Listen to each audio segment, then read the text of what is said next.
जागोजागी आंदोलनं होत आहेत आणि दिल्लीमध्ये देखील मोठं आंदोलन जंतर मंतरला होतं आहे. ते एका अर्थाने मला वाटतं एक महत्त्वाचं माइलस्टोन आहे असं म्हणायला हरकत नाही. आज हा कार्यक्रम इथे होणं आणि तोही संदर्भ आपल्या दृष्टीने महत्त्वाचा आहे. आजचा जो माझा विषय आहे तो शेतकरी महिला कायदा, जो अगदी अलीकडे ह्याच महिन्यात म्हणजे आत्ताचं जे काही पावसाळी अधिवेशन झालं त्या अधिवेशनात तो मांडला गेला आणि तो पारितही झाला दोन्ही विधान परिषद आणि विधानसभेमध्ये. अर्थात त्याचा लढा हा खूप त्याचा कालखंड एक मोठा राहिलेला आहे. पण तो कायदा आत्ता झाला आणि त्यानिमित्ताने आपण आज इथे काही मांडणी तुमच्यासमोर करण्याचा मी प्रयत्न करणार आहे. पण अर्थात हा कायदा का आणि एकूणच महिला शेतकरी, मला वाटतं म्हणजे मी अश्विनीताईला इनफॅक्ट हा पहिला प्रश्न विचारला की शेतकरी महिलांच्या प्रश्नावर असं सार्वजनिक व्याख्यान त्याच्यासाठी लोक येतील का? कारण एकूणच स्त्रियांचे प्रश्न हा एका अर्थाने दुर्लक्षित असा नक्कीच मुद्दा आहे आणि त्यातून शेतकरी आणि शेतकरी महिला ही त्याहूनही दुर्लक्षित आहे. आणि हा लढा खरं तिथूनच आमचा सुरू झाला. म्हणजे मी जसं सोपेकॉमची ओळख करून दिली, society for promoting participative ecosystem management ही संस्था, पण महिला किसान अधिकार मंच म्हणून एक राष्ट्रीय पातळीवरचं नेटवर्क आहे आणि हे 2014 साली आम्ही देशभरातल्या वेगवेगळ्या ज्या संस्था संघटना ज्या विशेष करून ग्रामीण महिलांसोबत काम करतात अशा सगळ्याजणी आम्ही एकत्र आलो आणि त्यावेळेला ही एक मोठी अशी म्हणजे हा प्रश्न आम्ही सर्व सातत्याने 2-3 दशकांपासून आम्ही अनेक लोक काम करतोय. पण शेतकरी महिला ही एक वेगळी राजकीय कॉन्स्टिट्युएन्सी आहे आणि तिच्याकडे आपण लक्ष दिलं पाहिजे. तिचा जो काही एक मुद्दा आहे, तिचे प्रश्न आहेत, ते शेतकरी म्हणून हे कधीही पुढे आणले जात नाहीत. म्हणजे महिला शेतकरी म्हणण्याची गरजच का, असं सातत्याने आमच्याकडे परत हा प्रश्न येत होता की तुम्ही शेतकऱ्यांचे प्रश्न म्हणा ना, महिला शेतकरी हिचे काही वेगळे प्रश्न असू शकतात का, किंवा अशी वेगळी मांडणी करण्याची काही गरज आहे का, असं सातत्याने आमच्यासमोर प्रश्न मांडला जात होता. आणि अगदी 2012-13 पासून जेव्हा हा महिलांसोबतच काम करत असताना पण शेतकरी ही महिला आहे किंवा महिलेची ओळख ही शेतकरी म्हणून आपण अधोरेखित केली पाहिजे, हा सातत्याने आमच्यासारख्या संस्था संघटनांमध्ये हा मुद्दा चर्चेला जात होता. आणि तेव्हाच महिला किसान अधिकार मंचची स्थापना पण झाली 2014 साली. आणि मुख्य जी मांडणी महिला किसान अधिकार मंचची राहिलेली आहे ती हीच आहे की शेतकरी महिला ही ओळख, म्हणजे आमच्यासाठी व्हॉइस आणि रेकग्निशन हे 2 अतिशय ऐरणीवरचे मुद्दे आहेत की तिची ओळख ही शेतकरी कष्टकरी म्हणून मांडली गेली पाहिजे म्हणजे धोरणाच्या अंतर्गत, पण समाजामध्ये सुद्धा. कारण समाजामध्ये अनेक वेळेला तिच्याकडे शेतकऱ्याची पत्नी, मुलगी, बायको, विधवा अशा पद्धतीनेच बघितलं जातं किंवा संबोधलं जातं. पण ती एक कष्टकरी आहे, ती शेतात राबते, हे कुठेतरी त्याची नोंद होणं आवश्यक आहे. आणि त्या अनुषंगाने ही सगळी एका अर्थाने चळवळ आणि मांडणी सातत्याने पुढे आम्ही करत राहिलो. ह्याची थोडीशी म्हणजे आकडेवारीसुद्धा मला असं वाटतं खूप महत्त्वाचं आहे. कारण शेतकरी महिला कशासाठी, आपण का हे बोललं गेलं पाहिजे, ह्याच्यासाठी सातत्याने आम्ही जी काही अगदी शासकीय किंवा सरकारी आकडेवारी म्हणून जी काही सातत्याने दरवर्षी किंवा दर काही वर्षातून मांडली जाते ती थोडीशी तुम्हाला तुमच्यापुढे मांडण्याचा एक प्रयत्न करते मी.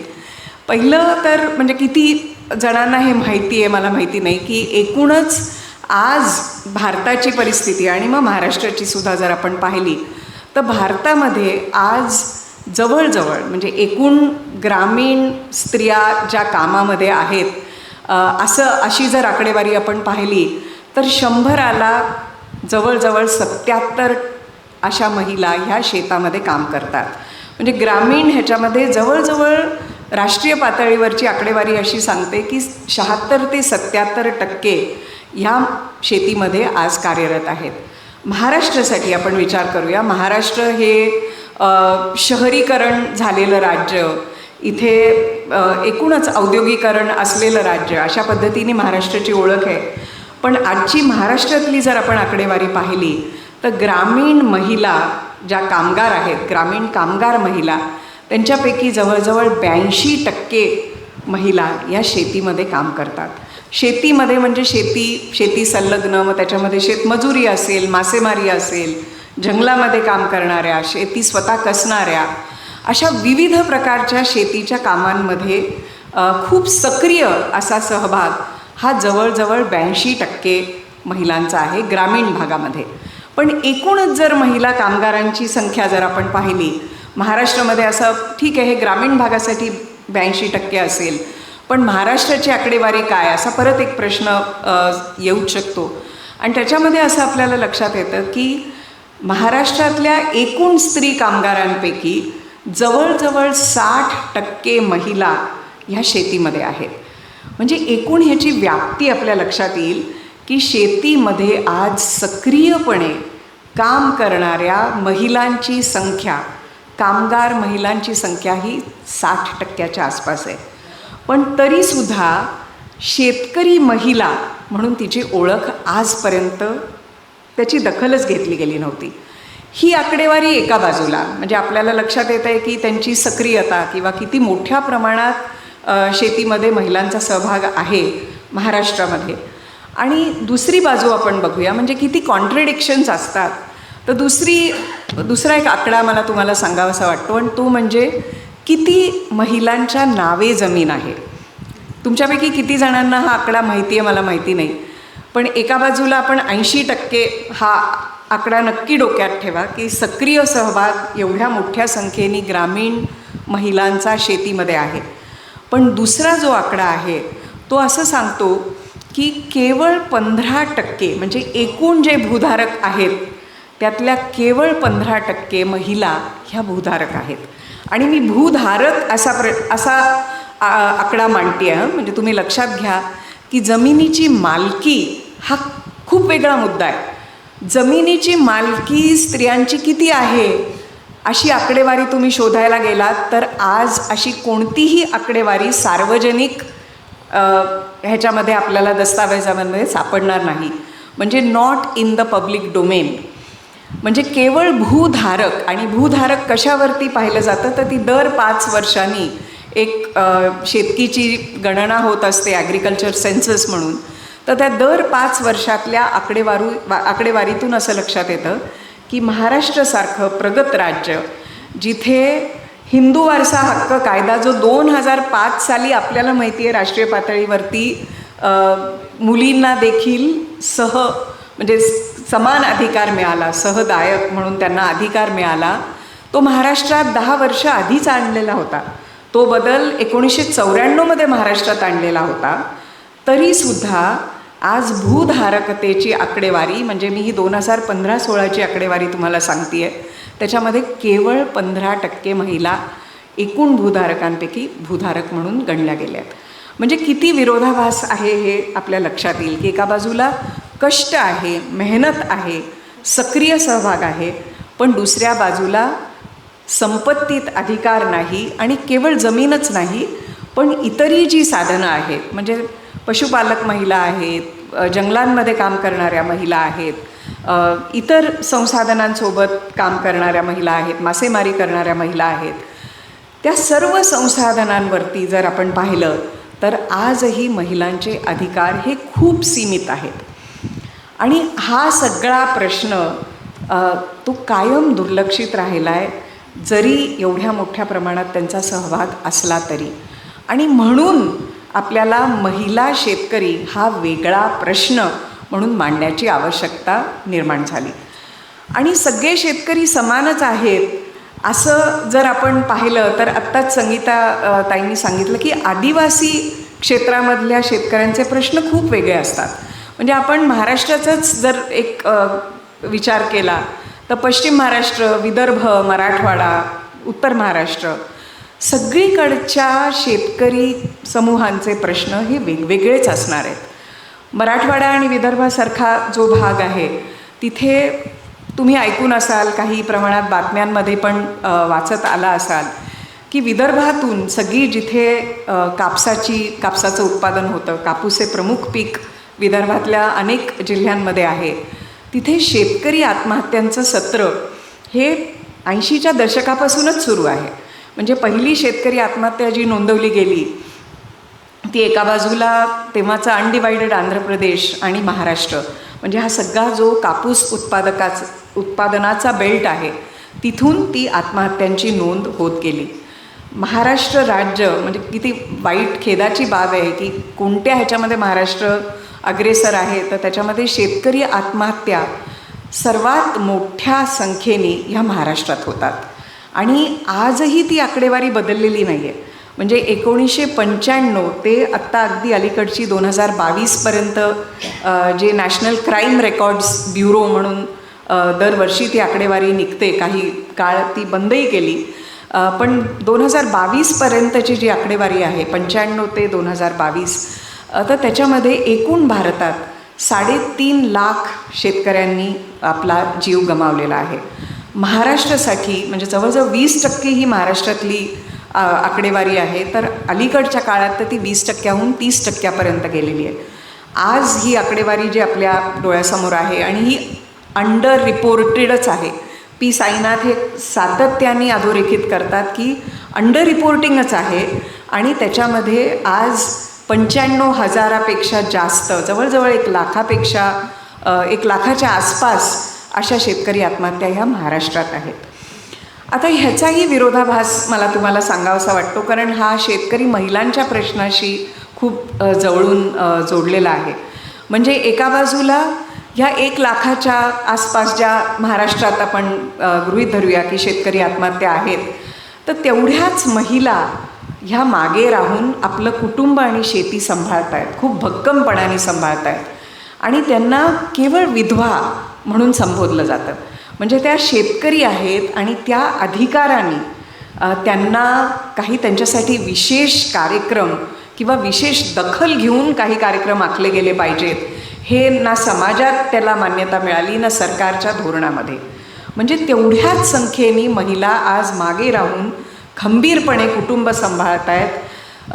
जी देणी होती, म्हणजे मोठ्या प्रमाणात कर्जबाजारीपणा होता आणि त्या आता स्वतः त्या कर्जबाजारी म्हणजे कर्जापासून मुक्ती मिळवण्याचा प्रयत्न करतायत. एवढ्या मोठ्या संख्येने ह्या महिला आज आहेत. पण दुसरी बाजू पण पाहणं तितकंच गरजेचं आहे. म्हणजे महिलेला शेतकरी म्हणून ओळख नसल्यामुळे तिची शेतकरी म्हणून नोंदच होत नाही आणि ती नोंदच होत नसल्यामुळे महिला शेतकऱ्यांमध्ये किती आत्महत्या आहेत ह्याच्या बाबतीत सुद्धा आज सगळा डेटा जर आपण पाहायला गेलो तर तो खूपच अदृश्य एका अर्थाने आहे. पण दुसऱ्या बाजूला मला परत अजून एका आकडेवारीकडे तुम्हाला तुमचं लक्ष वेधायचं आहे की हीच जर आकडेवारी आपण एकूण आज देशभरात जर पाहिलं की किती गृहिणींची आत्महत्या आज देशभरात नोंदवली जाते, तर ती संख्या ही शेतकरी आत्महत्यांपेक्षा जास्त आहे. पण केवळ आज आपल्याकडे वर्गवारी नाही आहे की ह्या ग्रामीण भागातून येतात का शहरी भागातून येतात आणि कोणतं काम करतात, ही आकडेवारी आज आपल्याजवळ नाही आहे. अशा पद्धतीने ही डिसॅग्रिगेटेड आकडेवारी नसल्यामुळे त्यांच्यामधल्या किती महिला आहेत ज्या शेती आणि कष्टकरी करणाऱ्या आहेत, शेतमजूर आहेत, ज्या संपूर्णपणे मायक्रो फायनान्स, सावकार ह्याच्या विळख्यात अडकलेल्या आहेत. मोठ्या प्रमाणात आज महाराष्ट्रामध्ये जे काही मायक्रो फायनान्सच्या नावाने आज तुम्ही ऐकत असाल, बातम्याही वाचत असाल, त्याच्यामध्ये महिलाच अडकलेल्या आहेत. आणि म्हणजे परत हीच अवस्था की एका बाजूला मेहनत आहे, दुसऱ्या बाजूला संसाधनांवरती अधिकार नाही आणि शेतीमधलं जे काही अरिष्ट आपण पाहतोय की एका बाजूला आत्महत्यांचं सत्र सुरू आहे, दुसऱ्या बाजूला आपल्याला लक्षात येतं आहे की मोठ्या प्रमाणात स्थलांतर होतं आहे. म्हणजे शेती पिकत नाही, शेती उपजाऊ नाही, पाणी नाही, सिंचन नाही आणि म्हणून मोठ्या प्रमाणात स्थलांतर शहराकडे पण होतं आहे किंवा दुसऱ्या भागांमध्ये जिथे सिंचन आहे आणि जिथे म्हणजे ऊस, उदाहरणार्थ पश्चिम महाराष्ट्रामध्ये आज मराठवाडा आणि आता काही प्रमाणात विदर्भातल्या जिल्ह्यांमधून सुद्धा मोठ्या प्रमाणात ऊस तोडणीसाठी स्थलांतर होत आहे. आता इथल्या नाशिक आणि इथल्या किती वर्तमानपत्रातून ह्याच्या बातम्या येत आहेत किंवा ही माहिती आहे मला माहिती नाही, पण ज्या ऊसतोडीला जे कामगार जातात त्यांचीही कुठेही आज व्यवस्थित नोंद नाही आहे. आता आमच्यासारख्या अनेक संघटना ह्याच्यावरती काम करत आहेत, त्यामुळे आज घडीला ऊस तोडणी कामगारांची नोंद व्हायला पाहिजे असा GR गेल्या काही वर्षात आला आणि ते आता मोठी मोहीम हाती घेतल्यासारखं त्या नोंदणीचंही काम सुरू झालेलं आहे. पण तोपर्यंत केवळ अंदाज बांधले जात होते की महाराष्ट्रातून किंवा मराठवाड्यातून एकूण 10 ते 12 लाख ऊसतोड कामगार ऊसतोडणीसाठी पश्चिम महाराष्ट्र किंवा कर्नाटक आणि इतर राज्यांमध्ये जात आहेत. त्यामुळे हा सगळा शेतीवरच्या अरिष्टाचा परिणाम हा शेतमजूर पण एक जो काही पावसाळी सीझन असतो तो पावसाळी सीझन शेती करणारे असे मोठ्या प्रमाणावर शेतकरी शेतमजूर हे स्थलांतरित होत आहेत. ऊस तोडणी कामगारांमध्ये जी सगळी पद्धत आहे ती म्हणजे कोयता पद्धत आहे. म्हणजे जिथे नवरा बायको किंवा 2 व्यक्ती एकत्र येऊन तो कोयता तयार होतो. बघा ना किती अमानवी पद्धतीने त्यांना माणूस म्हणून सुद्धा त्यांना ओळखलं जात नाही किंवा कष्टकरी मजूर म्हणून सुद्धा ओळखलं जात नाही, तर तो एक कोयता म्हणून त्यांची ओळख असते. कोयता म्हणजे ऊस तोडणीसाठी वापरलं जाणारं ते अवजार आहे. आणि हे 10-20 असे कोयते एकत्र येतात तेव्हा एक टोळी बनते आणि ह्या कोयत्यामध्ये अमाप काम असतं. म्हणजे 14-18 तास, कारण ते स्थलांतरित होतात 6 महिन्यासाठी. सर्व कुटुंब घेऊन आपली लहान लेकरं घेऊन जातात, त्यांच्या शाळा बंद होतात, बाया गरोदर असतात, तशाच अवस्थेत त्या जात असतात. त्यामुळे हा कोयता 6 महिने एकूणच पूर्णपणे एका अर्थाने विस्थापित होत असतो आपल्या गावांपासून. आणि ह्या कोयत्यामध्ये आपण असं पाहिलं आहे की जे 14-16 तास त्यांना जे काम करायला लागतं, जेव्हा ऊसाचा म्हणजे साखर कारखाने सुरू होतात तेव्हा त्यांच्या मनाने, म्हणजे जेव्हा जेव्हा ऊस आता कापणी झाली आणि तो लगेच कारखान्यात पोचला पाहिजे, कारण नाहीतर ज्याला म्हणतो ना की साखरेची रिकव्हरी मिळत नाही, म्हणजे जास्तीत जास्त साखर मिळाली पाहिजे हा अर्थातच साखर कारखान्यांचा हेतू असतो आणि त्याच्यातच फायदा असतो. त्यामुळे हे राबतात, कितीही तास राबतात आणि त्याचे अर्थातच आरोग्यावरती मोठे परिणाम होत असतात. आणि बाया ज्या गरोदर आहेत, अनेक आम्ही आमचे जे अभ्यास आम्ही गेल्या 6-7 वर्षांपासून करतो आहे त्याच्यातून असं लक्षात येतं की गरोदरपणात एकूणच अबॉर्शन्सचं प्रमाण वाढतं. हे सगळे जे काही परिणाम तिच्या आरोग्यावरती होत असतात बायकांच्या, त्याच अवस्थेत त्या 9-9 महिन्यापर्यंत काम करतात आणि तिथेच बाळंतीण होऊन अगदी ओली बाळंतीण लगेच पुढच्या 4 दिवसात कामाला लागते, कारण तिने उचल घेतलेली असते. आणि 1 दिवसाचा खाडा जरी पडला तरी तो नुसता ती रजा म्हणून त्याच्याकडे पाहिला जात नाही, तर तिची मजुरी त्यांनी टाकावी लागते. तर असा हा इतका शोषण ज्याच्यामध्ये आपण पाहतो, असं हे स्थलांतराचं एकूण शेतकरी कुटुंबांमध्ये आपल्याला लक्षात येतं. तर ह्याचंही सगळं जे काही शोषण आहे किंवा हे सगळं पेलणारी पण जास्तीत जास्त ती स्त्री असते. ह्या स्त्रियांमध्ये ऊसतोडीच्या ज्या स्त्रिया आहेत त्यांच्यामध्ये मोठ्या प्रमाणात तुम्ही ऐकलं असेल की शस्त्रक्रिया झालेल्या आहेत, गर्भाशयाच्या शस्त्रक्रिया झालेल्या आहेत. आणि ह्या उगाच नाही झालेल्या, म्हणजे ती बाई 24 तास तिथे कामाला उभी राहावी आणि ती जर उभी राहायची असेल तर तिची मासिक पाळी, तिला कोणतेही अडथळे आणि व्यत्यय आले नाही पाहिजेत. आणि त्यासाठी सुद्धा हे अनेक असे दबाव आणले जातात. आणि आपण पाहिलेलं आहे की 2 मुलं झाली ना तुला, 3 मुलं झाली ना तुला, आता कशाला तुला तुझा गर्भ पाहिजे, म्हणून अशाही पद्धतीने प्रेशर्स येऊन आपल्याला हे लक्षात येतं की अशा हिस्टेक्टमीज पण मोठ्या प्रमाणात झाल्यात. हे आमचे सर्व अभ्यास तर सांगतातच, पण सरकारची आकडेवारीसुद्धा अशा जिल्ह्यांमध्ये जिथून ऊसतोडणी कामगार मोठ्या संख्येने जातात अशा जिल्ह्यांमध्ये सुद्धा गर्भाशयाच्या शस्त्रक्रिया झाल्याचे मोठं प्रमाण दिसून येतं. ह्याच्याशीच जोडलेलं हे म्हणजे जी आपल्याला बालविवाह पद्धती, आपल्याला असं कायम वाटतं ना की प्रगत महाराष्ट्र आहे, महाराष्ट्रात कुठे बालविवाह होतात? ते तुम्ही सांगताय ते आज 60-70ला पोचलेल्या बायांचे बालविवाह झाले असतील, पण 13-14-15 वर्षाच्या आज ज्या मुली ऊसतोडीला जातात त्यांची लग्न झालेली आहेत.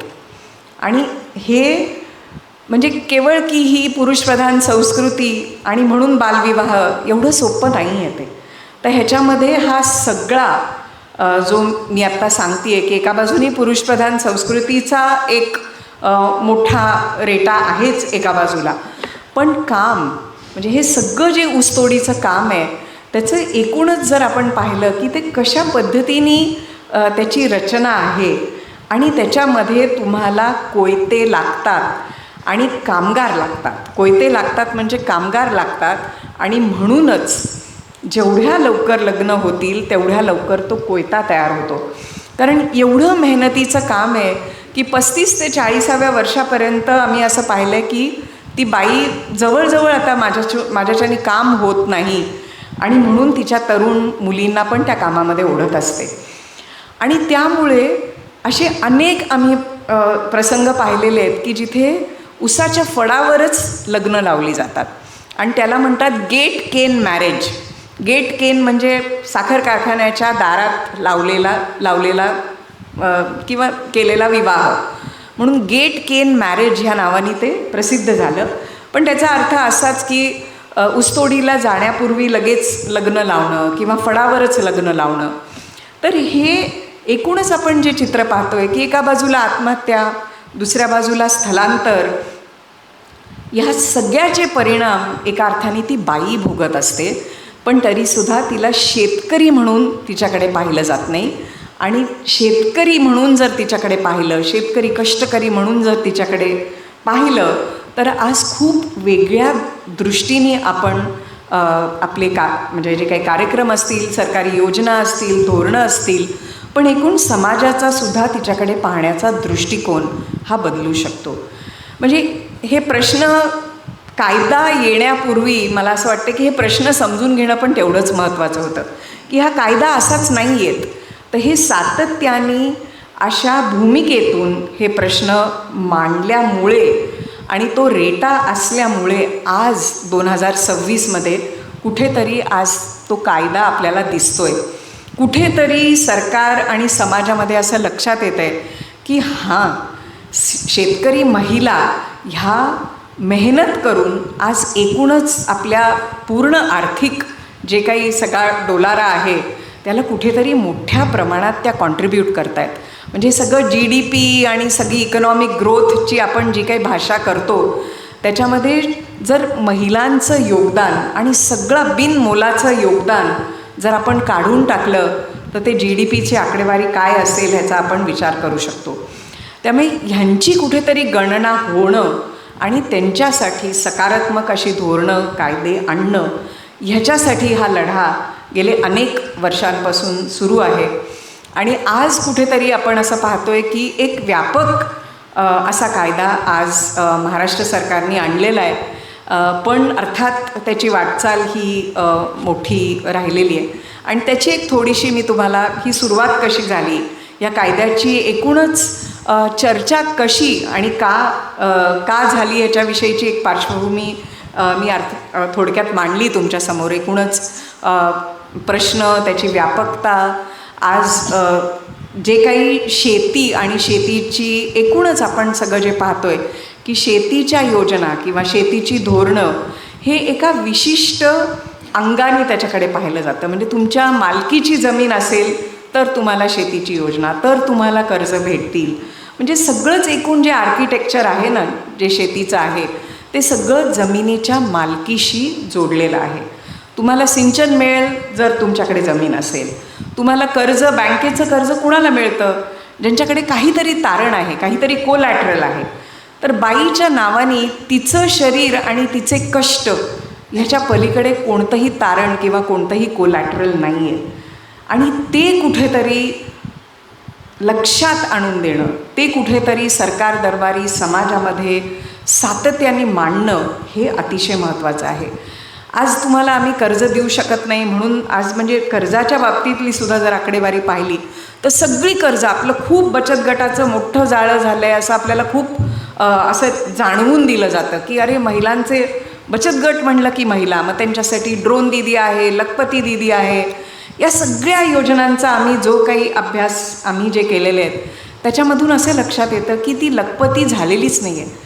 तिला ड्रोन हातात देऊन तिने काय नक्की साधणं अपेक्षित होतं, म्हणजे ती शेतकरी म्हणून उभी राहिली का, ती खऱ्या अर्थाने तिला आर्थिक सामाजिक बळ मिळालं आहे का, असे प्रश्न कधीही विचारले जात नाहीत. आज म्हणजे एकूण तुम्ही विचार करा, जनधन योजना ह्याच्या निमित्ताने किती गवगवा केला जातो की आता सगळ्या महिला आल्या, कारण सगळ्यांना आज बँकेची खाती आहेत. हे खरं आहे, बँकेची खाती आहेत आज महिलांच्या नावाने. आणि 2017ची परत मी RBIचीच आकडेवारी सांगते आहे तुम्हाला की 25% म्हणजे केवळ खातेदार तर आहेतच, जवळजवळ 100% महिला, पण ज्याला म्हणतो ना डिपॉझिट्स, किती महिला ह्या डिपॉझिटर्स आहेत, तर त्याच्यामध्ये 25%पेक्षा अधिक महिला ह्या डिपॉझिटर्स पण आहेत. पण त्याच्यापैकी किती जणींना कर्ज मिळतं बँकेतून, ही आकडेवारी पाहिली तर त्या केवळ आणि केवळ 27%. म्हणजे 25%ला तुम्ही 100 म्हणून धरा, त्याच्यामधल्या केवळ 27 बायांना आज औपचारिक आर्थिक व्यवस्थेमधून कर्ज मिळतं आहे. बाकीच्या कुठे जातात मग? मायक्रो फायनान्सकडे पळतात, सावकारांकडे पळतात, नातेवाईकांकडे पळतात. आणि ते नातेवाईकसुद्धा बिनव्याजी कर्ज देतात का? आज कोणीही बिनव्याजी कर्ज देत नाही. आज शेतकरीसुद्धा, म्हणजे शेतकऱ्यांची अवस्था वाईटच आहे, पण त्यातल्या त्यात शेतकरीसुद्धा आपण पाहतो की बांधून ठेवायचा जर मजूर असेल, कारण एकाच सीझनमध्ये भरपूर जास्त काम असतं आणि वर्षभर काही काम नाही, अशा वेळेला शेतकऱ्यासाठी सुद्धा मजूर बांधून ठेवणं महत्त्वाचं असतं. त्यामुळे तिथेसुद्धा आम्ही पाहिलं आहे की मजुरी तुम्हाला उचल म्हणून देतो किंवा ॲडव्हान्स म्हणून देतो, पण त्याचं व्याज तुम्हाला द्यायला लागतं. म्हणजे कुठेही जर आपण पाहिलं तर सर्व बाजारपेठा, मग ती मजुरीची बाजारपेठ असो किंवा आम्ही व्यापाऱ्याकडून आम्ही काही बियाणं घेतो, खतं घेतो, त्या सगळीकडे ज्याला म्हणतात ना की तुमची मार्केट्स ही इंटरलॉक्ड असतात. इंटरलॉक्ड म्हणजे काय? तुम्ही माझ्याकडून बी घेतलं, माझ्याकडून खतं घेतली, मलाच विकायचं, मी म्हणीन त्या दराने विकायचं. ह्या सगळ्या चक्रामध्ये आज एकट्या महिला ज्या आत्महत्याग्रस्त कुटुंबातल्या आहेत किंवा ज्या एकट्या धडाडीने शेती करतायत, ह्या सगळ्या चक्रामध्ये अडकल्या आहेत. आणि त्यांना आपल्याला बाहेर काढायचं आहे म्हणजे अर्थात समाज मान्यता तर लागेलच, पण त्याही उपर आपल्याला आज सरकार त्यांच्याकडे कसं पाहतंय हे महत्त्वाचं आहे. तर 2005पासून 5-7च्या सुमारास तुम्ही स्वामीनाथन यांचं नाव तर ऐकून असालच. स्वामीनाथनचा फॉर्म्युला, ज्याच्यामधून आपल्याला आपल्या मालाला दर मिळावा, चांगला दर मिळावा, रेम्युनरेटिव्ह प्राईस मिळावं, ही मागणी तर शेतकरी संघटना अनेक वर्षापासून करतायत. त्याच 2005 ते 7च्या काळामध्ये स्वामीनाथन कमिटी बसली होती, एक कमिशन होतं, ॲग्रिकल्चर कमिशन म्हणून बसलं होतं, आणि त्याच्यामध्ये अनेक गोष्टी मांडल्या गेल्या. अर्थातच त्याच्यामधला एक हा मिनिमम सपोर्ट प्राईसचा मुद्दा होता. पण त्याच्यामध्ये 2007 साली एका अर्थाने खूप पुरोगामी असं शेतकी धोरण मांडलं गेलं, आणि हे स्वामीनाथन कमिशनच्या अध्यक्षतेखाली नॅशनल फार्मर्स पॉलिसी अशी ती होती 2007ची. आणि त्याच्यामध्ये शेतकऱ्याची व्याख्या ही खूप व्यापक केली होती. म्हणजे ती जमिनीच्या मालकीशी जोडली नव्हती. शेती आणि शेतकरी ही व्याख्या व्यापक करण्यामध्ये त्याच्यामध्ये मासेमारी करणारे, पशुपालन करणारे, वनउपज आणि जंगलामध्ये काम करणारे, अगदी ज्याला म्हणतो ना मधुमक्खी पाळणारे, असे सर्व समूह आणि शेतमजूर, अशा सर्व समूहांचा समावेश त्याच्यामध्ये केला होता. पण ती एक पॉलिसी म्हणून राहिली आणि अनफॉर्च्युनेटली ती कोणत्याही ना कायद्याशी जोडली गेली ना कुठल्याही योजनांशी जोडली गेली. आणि त्यामुळे भरघोस असं यश त्या पॉलिसीमुळे मिळालं असं नाही. पण आमच्यासारख्या संघटनांनी ते जे काही व्यापकता त्या व्याख्येतली होती ती उचलून धरली, आणि त्याच्यातूनच अर्थात महिला किसान अधिकार मंचची ची एकूणच वाटचाल सुरू झाली. पण 2011-12 साली जेव्हा प्रोफेसर स्वामीनाथन हे राज्यसभेचे सदस्य होते, तेव्हा त्यांनी सदस्य असताना एक खाजगी बिल उपस्थित केलं आणि ते जे प्रायव्हेट मेंबर्स बिल होतं ते होतं विमेन फार्मर्स एन्टायटलमेंट बिल. म्हणजे पहिल्यांदा 2012 साली थोडीशी ज्याला म्हणता येईल की एक वाचा फुटली होती ह्याला, की एक महिला शेतकरी, तिची ओळख आणि तिच्यासाठी कायदा हा कुठेतरी असला पाहिजे, हे राष्ट्रीय पातळीवरती 2012 साली झालं होतं. पण अर्थातच त्याच्याकडे तेवढं लक्ष दिलं नाही, ते बिल पण लॅप्स झालं आणि ते कधीच मांडलं गेलं नाही. पण त्यानंतर अनेक संघटना आणि विशेष करून आमच्यासारख्या संघटनांनी ते लावून धरलं. पण त्याच्यातल्या ज्या त्रुटी होत्या, कारण त्या 2012च्या बिलमध्ये अनेक गोष्टी एकत्र आणल्या होत्या. म्हणजे त्याच्यामध्ये जमिनीवरचा अधिकार, पाण्यावरचा अधिकार, योजना आणि कर्ज किंवा क्रेडिट हे 4 मुख्य संसाधनं ज्याच्यावरती महिलांचा अधिकार असला पाहिजे, हे मान्यच आहे आणि ते यायलाच पाहिजे. पण जर आपण खरंच वास्तविकता पाहिली तर जमिनीवरचा अधिकार हे अनेक कायदे आहेत. आज जमिनींचे वारसा हक्क कायदा आहे, जमिनींना इतरही अनेक कायदे, आज महाराष्ट्रातच तुकडाबंदी कायदा आहे, इतर रेव्हेन्यूचे कायदे आहेत. आणि त्यामुळे हे सगळे कायदे एकत्र एकाच छत्रछायेखाली आणणं ही वास्तविकता नव्हती. आणि तीच चर्चा गेले 10-12 वर्ष वेगवेगळ्या संघटनांमध्ये ही कशा पद्धतीने आपल्याला आणता येईल जेणेकरून जो काही कायदा आपण आणू महिला शेतकऱ्यांसाठी तो अंमलात आणला जाईल आणि त्याच्यासाठी एक राजकीय इच्छाशक्ती आणि पॉलिटिकल कमिटमेंट असेल. त्या अनुषंगाने ज्या काही चर्चा होत गेल्या त्याच्यामधून खूप मला असं वाटतं मंथन झालं आणि सुदैवाने महाराष्ट्र हे पहिलं राज्य आहे. अनेक प्रश्नचिन्ह आपण उपस्थित करूच शकतो की हे सरकार आणि ह्या सरकारने हे कसं काय आणलं. पण मला असं वाटतं की महत्त्वाचा भाग आहे की शेतकरी महिलांना ओळख मिळाली आणि ह्या शेतकरी महिलांसाठी आज 2026मध्ये आता एक कायदा आहे. तर तो कायदा काय म्हणतो हे मी थोडक्यात एक 5-7 मिनटात मांडीन आणि त्यानंतर काही प्रश्न असतील तर आपण खुलं करू शकतो. तर ह्या कायद्यामध्ये 4-5 महत्त्वाच्या गोष्टी आहेत. पहिलं जे महत्त्वाचं आहे ते म्हणजे शेतकरी महिलांना ओळखपत्र मिळेल. आणि ही शेतकरी महिला कोण, तर ही व्याख्या खूप व्यापक आहे आणि हे मी मुद्दामून सांगते. उद्या ही प्रगती अभियानबरोबर एक वेगळं सेशन होईल, कारण आता आपल्याला ह्याच्या अंमलबजावणीमध्ये काय अडचणी येतात आणि अंमलबजावणी केली पाहिजे हे मला वाटतं एक पुढचं हे असणार आहे. त्यामुळे पहिला जो महत्त्वाचा भाग आहे, जो गाभा आहे असं म्हणता येईल आपल्याला ह्या कायद्याचा, ते म्हणजे शेतकरी महिलांना मिळणारं ओळखपत्र. त्याच्यामध्ये सर्व ज्या शेतीमध्ये कष्ट करतात अशा सर्व महिलांचा समावेश आहे. मग त्या अगदी स्थलांतरित मजुरी करणाऱ्या असतील, काही दिवस कांद्याला जातात, काही दिवस उसाला जातात, खरीपात आपली शेती करतात, मासेमारी करतात, जंगलात केवळ वनउपज गोळा करतात, ज्यांच्या नावे जमीन नाही पण तरीसुद्धा शेतीमध्ये कष्ट करतात, अशा सर्व महिलांचा समावेश ह्याच्यात होतो आणि त्यांना ते ओळखपत्र मिळणं बंधनकारक आहे. म्हणजे तो त्यांचा अधिकार आहे, हा कायदा आहे, हे केवळ धोरण नाही आहे. ह्यातला फरक आपण लक्षात घेतला पाहिजे. कायद्यामध्ये अधिकार आपल्याला प्राप्त होतात, एक एन्टायटलमेंट असतं. त्यामुळे हा पहिला भाग आहे. दुसरा जो महत्त्वाचा भाग आहे आणि काही प्रश्न लगेचच त्याच्याशी जोडलेले आहेत जे मी थोडेसे पुढे घेते. पण दुसरा जो महत्त्वाचा भाग आहे ह्याच्यामध्ये की हे शेतकरी प्रमाणपत्र कोण देणार. कारण शेवटी मुद्दा तो आहे की हे कोण ठरवणार की ही शेतकरी, आणि त्याच्यामध्येच वादावादी भांडाभांडी होण्याची शक्यता आहे. गावात दलित वस्ती आहे, आदिवासी वस्ती आहे. मग त्या अगोदरच ह्या सगळ्या जाती व्यवस्थेत भरडलेले जे लोक आहेत त्यांना त्यांच्या कुटुंबातल्या बायकांना ओळख मिळेल का त्या गावातलेच जे डॉमिनंट ग्रुप्स आहेत त्यांच्याच कुटुंबात मिळेल, असे अनेक प्रश्न येणारच आहेत.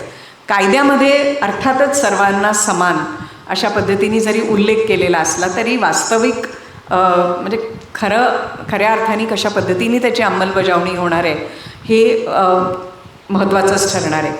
पण ह्याच्यामध्ये ग्रामसभेला महत्त्व दिलेलं आहे. म्हणजे 2 गोष्टी महत्त्वाच्या आहेत ज्या समजून घेणं गरजेचं आहे. एक म्हणजे ती महिला स्वतः अर्ज करेल, म्हणजे ज्याला म्हणतो ना की स्वयंघोषित, हे खूप महत्त्वाचं आहे. कोणीतरी दुसरं नाही ठरवणार. तर तुम्हाला स्वयंघोषणापत्र एक ॲप्लिकेशन फॉर्मॅट असेल तर त्या पद्धतीने तुम्ही जाऊ शकता. पण अर्थातच त्याला ग्रामसभेची मान्यता, म्हणजे एका गावात असं आपण गृहीत धरू की 1000 असे स्वयंघोषणापत्र आली, तर ती 1000 आलेली स्वयंघोषणापत्र कशी निर्णायक पद्धतीने आपण ठरवणार आहे, तर तिथे ग्रामसभेला महत्त्वाचा रोल आहे, ग्रामपंचायतीला नाही. ग्रामसभा म्हणजे आता ग्रामसभा किती होतात, त्या किती यशस्वी आहेत, हे सगळे प्रश्न आहेतच आपल्यापुढे. पण निदान ती एक व्यापक समूह आहे, आपण सगळे त्याच्यात असू शकतो, हा त्यातला महत्त्वाचा भाग आहे. त्यामुळे ग्रामसभा सक्रिय करणं हे आपल्यासारख्या संस्था संघटना किंवा जे ग्रामीण भागात काम करत आहेत त्यांच्यासाठी ते महत्त्वाचं असेल. ग्रामसभा रेझोल्युशन पास करेल आणि त्याच्यामधले जे काही अर्ज आलेले असतील ते ह्या महिला शेतकरी आहेत म्हणून ओळखपत्र देण्याचं काम हे ग्रामसभेच्या पातळीवर होईल. मग त्याच्यामध्ये काही गळती होईल, आजच्यासारख्या लाडकी बहीण जी काय आहे त्याच्यात अनेक गळती वेगळ्याच कारणासाठी झाली आहे. म्हणजे KYC म्हणजे हे बोलावं की नाही माहिती नाही, पण कसं क्षुल्लक कारण आहे ते. पण इथे ही सगळी जी काही ग्रामसभेच्या माध्यमातून होणार आहे आणि मग त्याच्यामध्ये अपीलला संधी आहे, मग ते अपील किती दिवसात होईल हे सगळं कायद्यामध्ये नमूद केलं आहे. ते मी काही तेवढं सविस्तर त्याच्यामध्ये जाणार नाही आहे.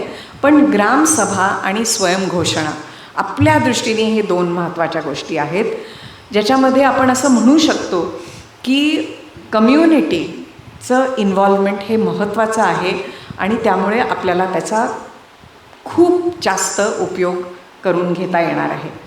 जसं ग्रामसभांमध्ये आहे तसं नगरपंचायतला पण हे लागू आहे. म्हणजे केवळ ग्रामसभा नाही, पण नगरपंचायतच्या एरियाजमध्ये सुद्धा महिला शेतकरी ओळखपत्र देण्यात येणार आहे. त्यामुळे नगरपंचायतीसाठी तशाच पद्धतीचे नियम आहेत, स्वयंघोषणापत्र आणि जे काही वॉर्ड सभा वगैरे ज्या होतील त्या पद्धतीने ते जाईल. सो हा पहिला भाग आहे. हे ओळखपत्र मिळाल्यामुळे तिला काय फायदा होणार आहे असा आपल्याला स्वाभाविक प्रश्न आहे. कारण केवळ कागद मिळाला तर त्या बाईला काय, तिच्या आयुष्यात कसा फरक पडणार आहे. तर ह्या बाबतीत तो कायदा आत्ता काही खूप स्पष्टता आणतच नाही आणि ती आपली खंत आहे. कारण आपण ह्याच्यामध्ये खूप सहभागी होतो या सगळ्या प्रोसेसमध्ये.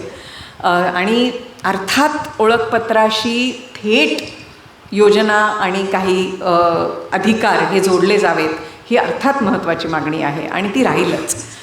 ह्याच्यामध्ये कायद्यामध्ये उल्लेख जरूर केलेला आहे की वेळोवेळी सरकार वेगवेगळ्या योजना ह्या नोटिफाय करत राहील की जेणेकरून ज्यांच्याकडे हे महिला शेतकरी ओळखपत्र आहे त्यांना वेगवेगळ्या योजनांचा लाभ मिळेल, कर्जाचा लाभ मिळेल वगैरे. त्यामुळे उल्लेख आहे, पण ज्याला म्हणतो ना आपण स्पष्ट अधिकार की मला हे ओळखपत्र मिळालं तर मला हे 4 अधिकार मिळतील, तर त्याच्यासाठी आपल्यापुढे तो चॅलेंज आहे आणि तो आपल्याला पुढे नेण्यामध्ये अर्थातच खूप सक्रिय राहायला लागणार आहे. दुसऱ्या बाजूला त्याच्यामध्ये एकूणच संरचना म्हणजे इन्स्टिट्यूशनल काय काय गोष्टी असतील असाही एक महत्त्वाचा भाग आहे. त्याच्यामध्ये अर्थात अगदी एक स्टेट लेवलची मंत्री, जिथे मुख्यमंत्री अध्यक्ष असतील अशी एक समिती असेल जी वर्षातून एकदा बसेल आणि याचा एकूणच रिव्ह्यू घेईल. पण त्याचबरोबर सगळे विविध डिपार्टमेंट्स म्हणजे फक्त शेती कृषी अर्थातच नाही, त्याच्याबरोबर महिला बाल कल्याण, ग्रामीण विकास, अनेक फायनान्स असे अनेक विभाग ह्याच्याशी जोडलेले आहेत. त्यामुळे त्या सगळ्यांचे मुख्य सचिव जे आहेत ते सगळे दुसऱ्या एका समितीवर बसतील ज्याच्यामध्ये महत्त्वाचे निर्णय आणि आढावा घेण्याचंही काम होईल. तिसरी एक अशी समिती आहे जिथे फक्त चे सचिव असतील आणि जे सर्टिफिकेशन आणि शेतीच्या ज्या योजना आहेत त्या कशा संलग्न करता येतील ह्याच्याविषयीची ती समिती असेल. आणि अर्थातच ही जी यंत्रणा आहे म्हणजे एकूणच त्याला एम्पॉवरमेंट किंवा सक्षमीकरण सेल असं म्हणलं आहे, ज्याच्यामध्ये प्रामुख्याने हे ओळखपत्र झपाट्याने होण्याच्या दृष्टिकोनातून ते सक्रिय असेल. तर अशी एक संरचना पण त्याच्यामध्ये आहे. आणि जो दुसरा महत्त्वाचा भाग आहे तो म्हणजे कारण ओळखपत्र हा एक भाग आहे ज्याच्यामध्ये तिच्यासाठी ते सर्टिफिकेशन महत्त्वाचं असेल, पण ती महिला तिच्या नावे जमीन आहे का, तिची काय काय कामं आहेत, ती एका दिवसातच बायका किती कामं करतात, जे काम करतायत महिलांबरोबर त्यांना माहिती असेल की ती सकाळी मजुरीला जाते, दुपारून दुसरं काहीतरी काम करत असते. तर इतकी जी विविधता आहे तिच्या कामांमध्ये त्याची नोंद तुम्ही कशी करणार आहे. आणि ती नोंद का महत्त्वाची आहे, कारण तुम्हाला जर नव्याने योजना आखायच्या असतील, तुम्हाला जर नव्याने बजेटची तरतूद करायची असेल, तर तुम्हाला तशा प्रकारचा एक चांगला असा डेटाबेस तयार करायलाच लागेल. त्यामुळे तो एक ह्या कायद्याचा महत्त्वाचा पिलर ज्याला म्हणता येईल की अशा प्रकारचा एक उत्तम डेटा तयार करण्याचा पण भाग ह्या कायद्यामध्ये नोंदवलेला आहे. डेटाच्या बाबतीत आपण सगळेच थोडे काळजी पण घेत असतो की म्हणजे शेवटी हा सगळा प्रायव्हसीचा पण मुद्दा आहे की आमचा सगळा डेटा तिकडे पोर्टलवर जाणार, तिकडे सगळ्यांच्या समोर असणार, तर माझी जी काही प्रायव्हसी आहे ती मला राहील का नाही असे प्रश्न नक्कीच असणार आहेत. कारण आपल्याला माहिती आहे की आत्तासुद्धा जो शेतीमध्ये एक मोठा डिजिटलायझेशनचा प्रोग्राम सुरू आहे. तुम्हाला माहिती असेल की प्रत्येकाला एक शेतकरी ओळखपत्र दिलं जातं आहे, फार्मर आय डी म्हणतात त्याला, ॲग्रिस्टॅक या प्रोग्रामखाली. प्रचंड मोठ्या स्केलवर शेतीमध्ये डिजिटलायझेशन होतं आहे आणि सगळा तुमची जमिनीची मालकी किती, तुमची कर्ज कुठे कुठे आहेत, तुम्ही किती सबसिडीज घेतल्या आहेत, तुम्ही किती योजनांचा लाभ घेतला आहे वगैरे वगैरे, हा सगळा डेटाबेस आज सरकारकडे आहे. आणि महाराष्ट्र अग्रेसर आहे परत ह्याच्यामध्ये. गुजरात महाराष्ट्र या दोन्हीमध्ये फार्मर आय डीज खूप मोठ्या स्केलवर होत आहेत. त्यामुळे हा सगळा सार्वजनिक किंवा पब्लिक डोमेनमध्ये जातो आहे हा डेटा, तर त्याच्याविषयीचे जे प्रश्नचिन्ह आपल्याला आहेतच. त्यामुळे तसंच इथे पण प्रश्न असू शकतात.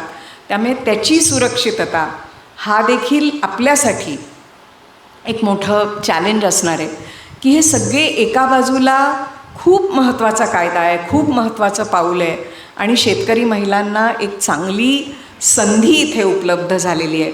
आणि पुढचा लढा मात्र मोठा असणार आहे, कारण मी जे तुम्हाला सांगितलं की त्यातले काहीच आव्हानं मी तुम्हाला सांगितली आहेत, पण आम्ही प्रत्यक्ष काम करत असताना आम्हाला रोज दिसतं आहे की ओळखपत्र मिळाल्यावर ताई मला काय मिळणार असा प्रश्न आम्ही गेली 15 वर्ष ऐकतोच आहे. कायदा आला आमच्यासाठी ही खूप आनंदाची गोष्ट आहे, कारण आपल्या लढ्यातून तो आलेला आहे, आपण मागणी करतो आहे म्हणून तो आलेला आहे. पण त्याचबरोबर त्याच्या आपल्याला जी पुढची एक वाटचाल आहे, दिशा आहे, ती पण तेवढीच निर्णायक आणि तेवढीच आव्हानाची असणार आहे. आणि त्यामुळे म्हणजे हा असा मिक्स्ड ऑडियन्स आहे, मला माहिती आहे. शेतकरी महिलांचा प्रश्न खूप चांगलं वाटलं एका अर्थाने की शहरातल्या लोकांना पण तो महत्त्वाचा वाटतो, ऐकून घ्यावासा वाटतो.